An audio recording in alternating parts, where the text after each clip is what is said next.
Урматтуу кыргызстандыктар, кадырлуу мекендештерим, 28-30 апрель күндөрү касиеттүү Кыргызстан эли үчүн тарыхый, оор сыноонун да, кайгынын да күндөрү болду.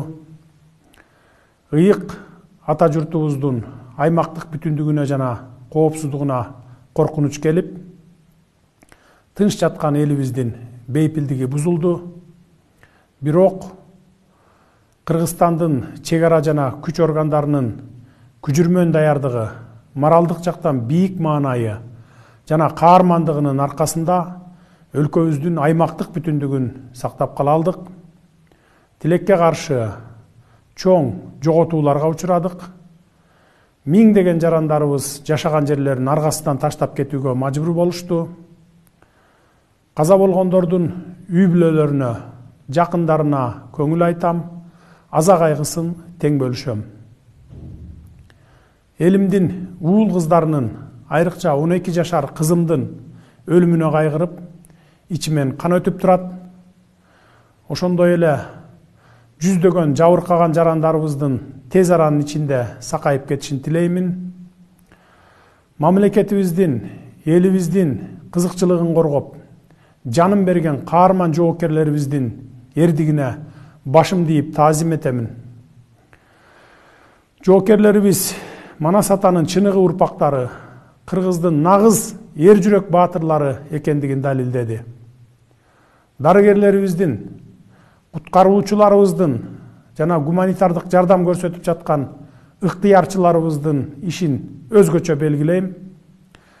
Алардын көкжалдыгы, эрдиги жана күйүмдүгү кийинки муун үчүн өрнөк.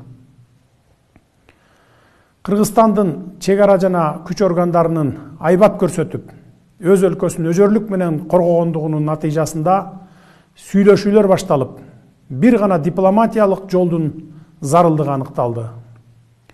Мен Тажикстандын президенти Эмомали Рахмон менен 2 рет сүйлөштүм. Чатакты ырбатпоо үчүн чек араны тактоо боюнча өкмөттөр аралык комиссиялар ортосундагы ишинин натыйжасында тийиштүү протоколго кол коюлду.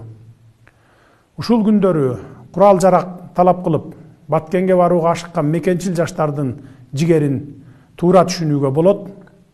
Алар да патриоттуулукту көрсөтүштү.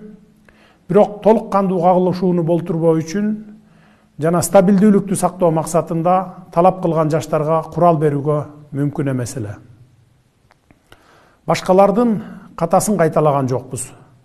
Ошону менен бирге айрым чагымчылдар сырткы күчтөрдөн дагы коркунучтуу экенин унутпашыбыз керек. Өзүбүздүн күч органдарыбыздын аракеттерине жолтоо болбоо үчүн тартипти сактоо маанилүү болчу. Өз кезегинде биз өзүбүздүн куралдуу күчтөрүбүздү чектеш мамлекеттин айыл кыштактарын басып алып жана тынч элине кол салып, үйлөрүн талкалоого эч качан жол бербейбиз.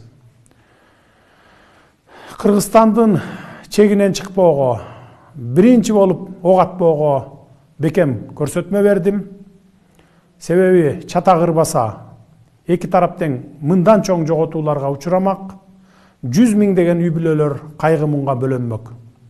Ушуну элибиз туура түшүндү деп ойлоймун. Кудай жалгап эки тарап кандуу согушту токтоттук.